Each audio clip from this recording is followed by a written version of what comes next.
Falcon Esports, I mean, you're talking the Black Shoes, you've got Shadow Kill, and then of course you have Kaja, right? Your pick potential is massive so far, and if they really want to, they can kind of whittle down, at least what we see from Falcon Esports in this first phase, whittle them down, or at least, the very least, get the real-world manipulation out, and then find a team fight you're looking for. So I feel like Falcon Esports definitely needs to work around that, right? They need to also lock something in solid here for Ken in the jungle, and hopefully be that saving grace as the game goes on. But even looking at that player head-to-head, as I just mentioned, it's Ken and Kairi here. Look at that. Both of them having their 100% win rate on these signature heroes. Very different playstyles, at least in terms of the heroes, right? Martiz versus the Ling. But still, you got to say, it's going to be the work. I feel like the work is going to be cut out here for Ken specifically.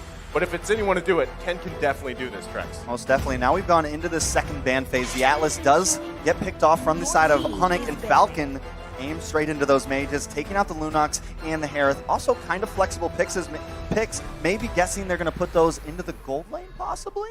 So they want to take that out of the way. Now, still one more ban. Do they focus into the tank? Because, as we stated, that's going to be the problem. That could be the thing that really gives Kairi trouble here. So my guess is maybe the Franco.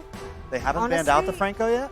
Because of this assassin pick, I wouldn't want to go against someone like the Hilda, or the Masha in that roaming position, because that's how someone like the Hayabusa can be pressured in that gold lane. But they're going to go for the respect ban against Naomi. The Natalia is actually going to be picked out first.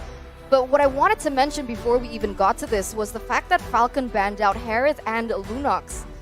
I find this interesting and ironic because these two heroes are actually Zipex's heroes. So I'm not really sure if CW would pick that up in the gold lane, but surely maybe they know something we don't know, perhaps in scrims, as now we're entering the second phase of the picks where Falcon has the first opportunity to secure. This is, I mean, we did see a quote there from Coach Dale as well, and just kind of comparing the cultures, but also even the play styles of these two teams. And that's why when we saw that team head-to-head, that's so apparent, right? They love these fights. They love also to play around their junglers if they can. But the lock-in is going to be the Fredrin here. An interesting fact, right? Fredrin is locked in. I think he's been picked almost, every single game or something like that. But the win rate, 35.29%. Not good. Not good. That's not good. Red. It's group stage. It's group stage. It's group stage. You're right. I mean, Fredrin, right? We can assume that is going. You want to call him Freddy? Call him Freddy. He's probably going in the jungle, right? And that's the thing. A lot of people are like, man, why do teams love this Fredrin so much, Trex? Well, I think because technically it's supposed to work, right? Just like a lot of the tank junglers, the bulky junglers, it's supposed to work. And I think as we move through the knockout stage, it still can. I think it can work here because they needed peel for Zipex. They need a heavy front line. And now, you mentioned earlier, all focusing on to this real manipulation, but the real problem is going to be Zipex, right? We know once that carry gets locked in, once those first 2 or 3 items come in, then they're also going to be able to start locking in tanky items. The Hayabusa isn't as much of a threat anymore, and now Falcon is online. So the real question is, can they put enough pressure onto Kairi here with this lineup in time? I mean, put enough pressure to buy them enough time to get carry online. I'm so excited because I want to answer your question too. And it all depends on this last pick that Falcon is going to be bringing to the table for Naomi. And the answer, it's going to be the Kufra. So, makes sense. Kufra is going to have that CC, enough CC to be able to lock down the Hayabusa whenever he goes in. It all comes back down to the timing and how both of these teams are going to go about when they go for a 5v5 team fight. You know, the thing about Falcon Esports lineup is there's so much CC, like you mentioned, Eterna. But if for some reason Zipex cannot shine on the carry, right, which it is a tough situation to get to that point, but still, if you don't have that or even that Eve available, the damage is shut down, you're left with just a CC train at that point, right? You're going to be taunting, you're going to be setting things up, but if the damage isn't there and you're being outpaced by Onic Esports, that's going to be troubling, especially with pick-off potential on demand with having a Kaja. And not only that, but looking at the gold lane, right? CW, I feel like on this Beatrix may have the upper hand in the early game. A bit more range, a bit more variables coming in with the Beatrix, so many different options. Harry's going to have to play it a little bit safe, and I'm wondering if Falcon are going to kind of play the babysitter. Well, here we go. Cheer for your team. It's Falcon Esports versus Onic Esports to kick off day number 1 here for the knockout stages.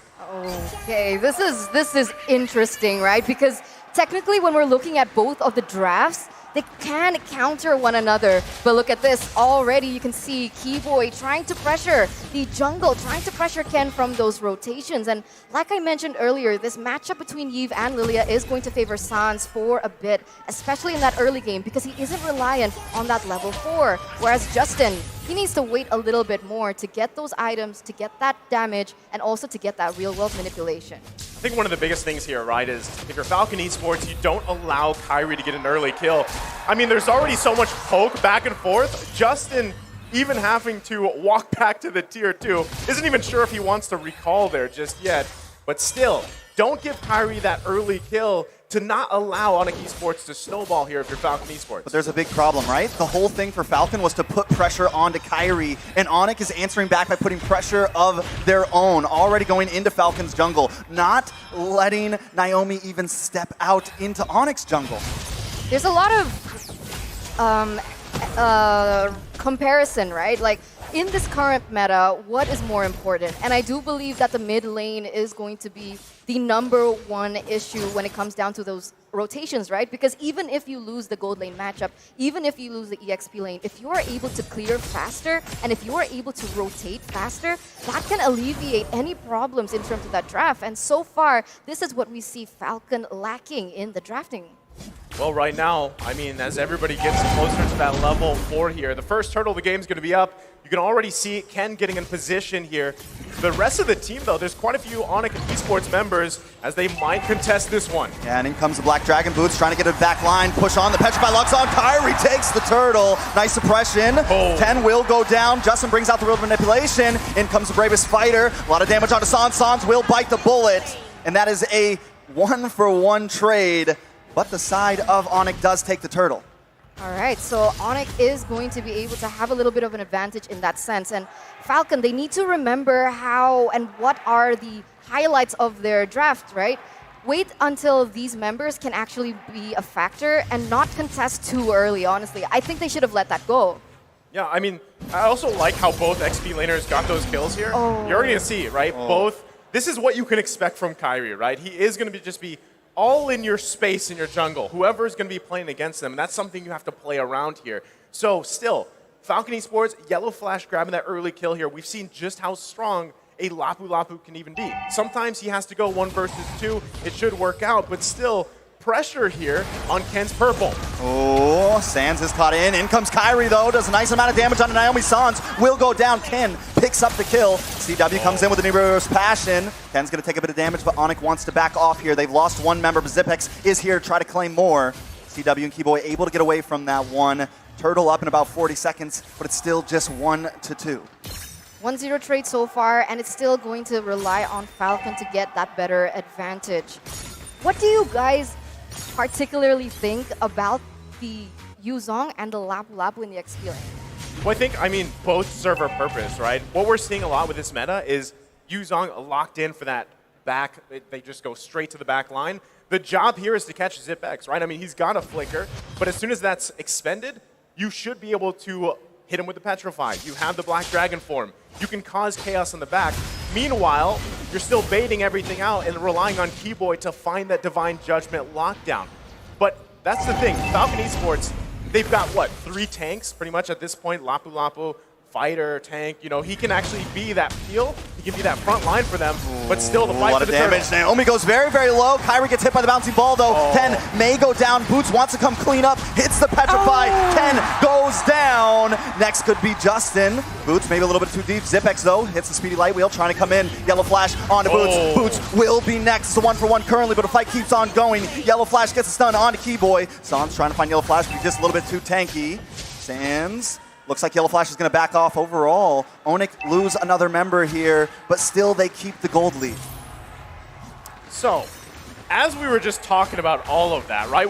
I'm going to refer back to the graphic we saw earlier. These two teams love to team fight. every single objective that comes up, they're going to force it, right? And that time you actually saw perfectly. Kairi went in, used the shadow kill, and then the cleanup was there.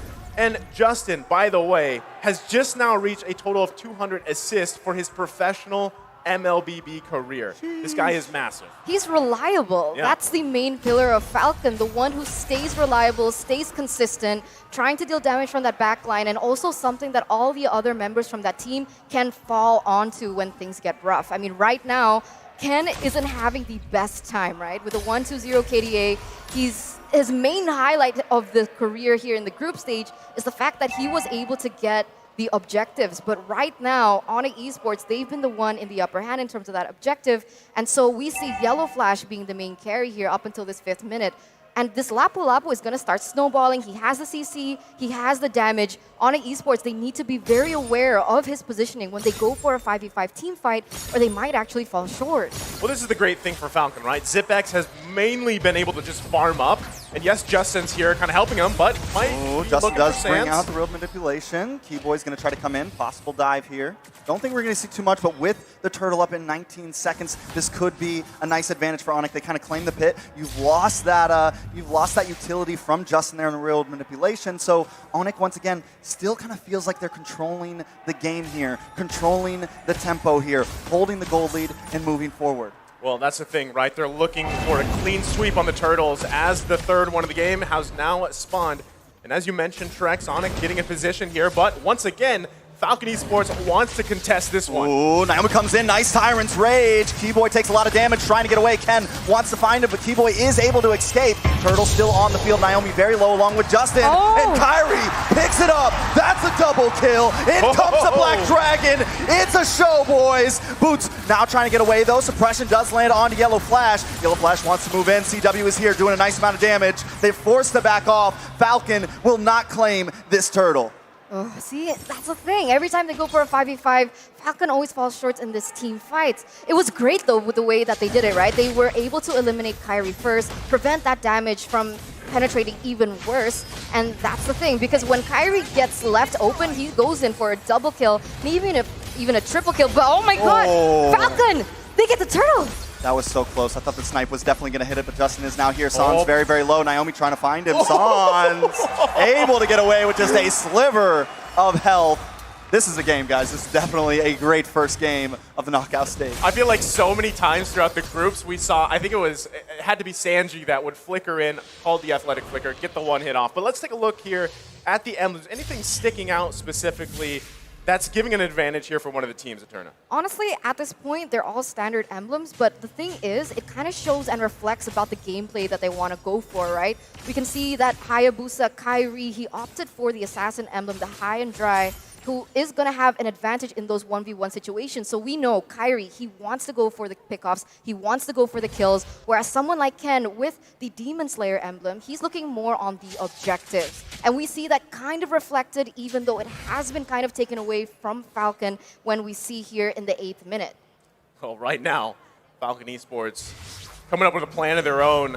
And remember, this is going to be the charge up. There's only 2 members here for Onic Esports, but no one's going to commit just yet. Still, this is the crucial, right? Whatever team can find a pick-off first, it'll allow you to get that space you need. You still have 40 seconds till that Lord is up here. But still, both teams also holding on to quite a bit of map control, right? The tier 1s in the mid lane actually are still up. So if one team or the other wants to focus on getting that objective down, gives them that advantage in space. But that's why we see them pressing for any pick they can find here. I think both teams have been so good at engaging, but also disengaging. I mean, it seems like there's been a lot of fights, but only 8 deaths total in a matter of 9 minutes. Only 1 tower gone. So they've both been so well at just kind of dragging out these fights and getting away in those crucial situations. The thing is ZipX and CW, both 0 kills, both able to farm, able to get their gold, able to try to be important to their team. So the question is, in the next minute or two,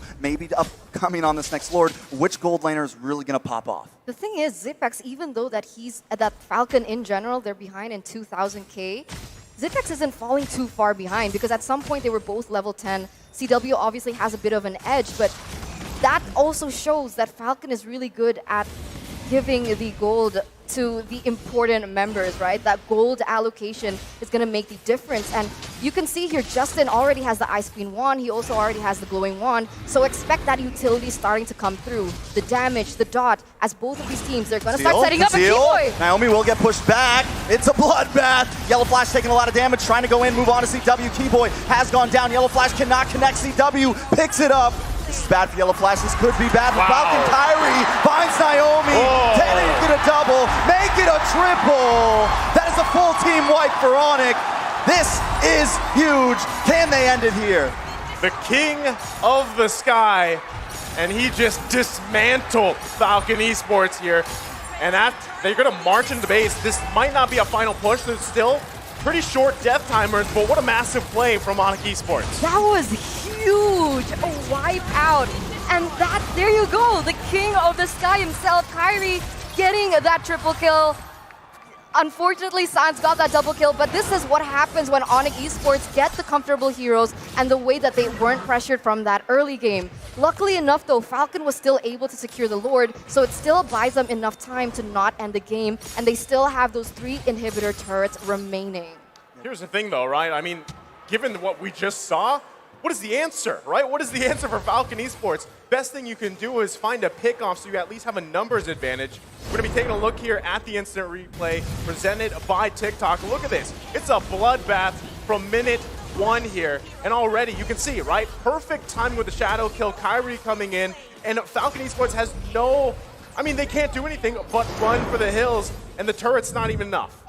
This is definitely rough. I mean, Falcon does secure the Lord, though, so we know their head's still in the game during these big team fights. When all the ults are going off, when bombs are in the air, they're still able to hold it together and secure the objective. So that could be the answer. If they can drag it out long enough, if they continue to get Lords and not let Onic get the full push, maybe they could fight back here. They just need to get this, the pocket strat. They need to surround Zipex. No one can go too far forward. They can't be full dive mode. They kind of have to move as a unit, I feel. I agree. I completely agree. That's something that I wanted to bring up. In that previous team fight, it didn't feel like they were synchronized. And the way that they've drafted, they need to be synchronized, right? You need these combo wombos to come through. You need the ult coming in from Naomi. You need the ult coming in from Yellow Flash paired up with that slow and that penetration coming in from Justin.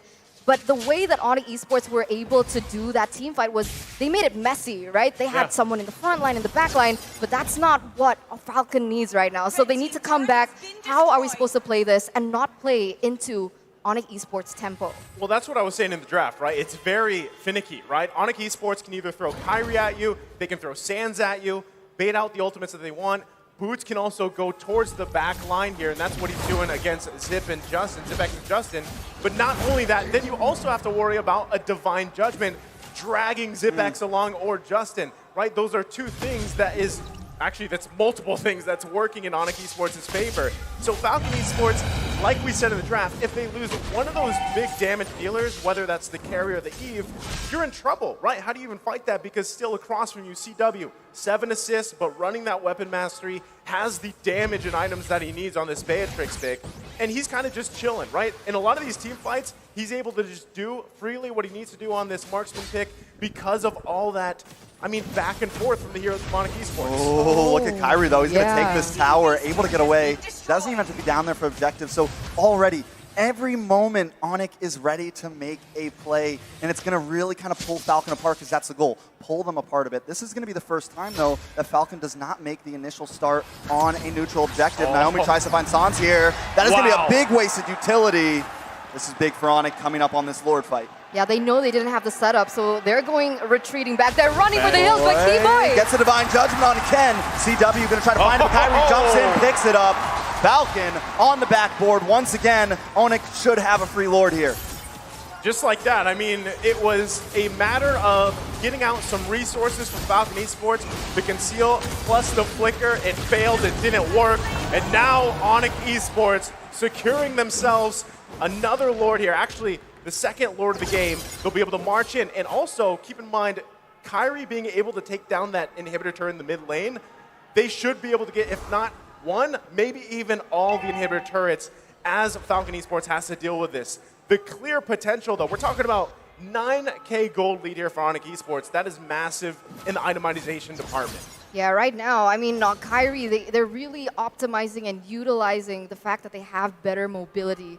So they have more control over these separate lanes. They're able to pressure Falcon from all these 3 lanes. And look at this, the Lord already marching here in the mid side. Most definitely Lord is crashing down the mid, but it looks like Onyx may try to move towards top. Kyrie jumps in, then jumps out for Boots, has a Black Dragon, looking for Justin or Zipex, can't quite find it, but the tower does go down. Real manipulation comes out, Naomi, Zipex, Justin, all fall, and CW finds another one. Yellow Flash will go down, along with the base, and Onic takes game 1.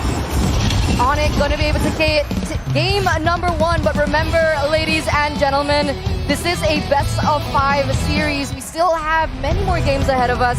So right now, we know that Falcon Esports, they're going to be able to go back to the drawing board, discuss, evaluate on what exactly happened to be able to go 1-to-1 with Onic Esports. Man, can I just say I love hearing the crowd. I love Mobile Legends, yes, I love Mobile Legends. But I even love the crowd here, especially just reacting. It's so great to have this again, right? I mean, it was a while where things kind of slowly built back up, but to have this, stadium behind us. And as you can see, it's 1-0 in favor of Onic Esports. Like you guys said, though, it's a best of 5, right? A lot of adjustments can be made. This is something that's very different from those group stages, the best of 1s, right? And still, I gotta say, Falcon Esports, I mean, it's gonna be broken down later from our analysts, our smart minds over there, but Falcon Esports, I feel like it was almost too much tankiness. Like, you almost vied too much, and maybe it was the Fredrin, and maybe that's why it's 35% win rate. It's tough for that Fredrin pick right now, but he still picked a lot, right? He's definitely picked a lot. I think the real thing that went down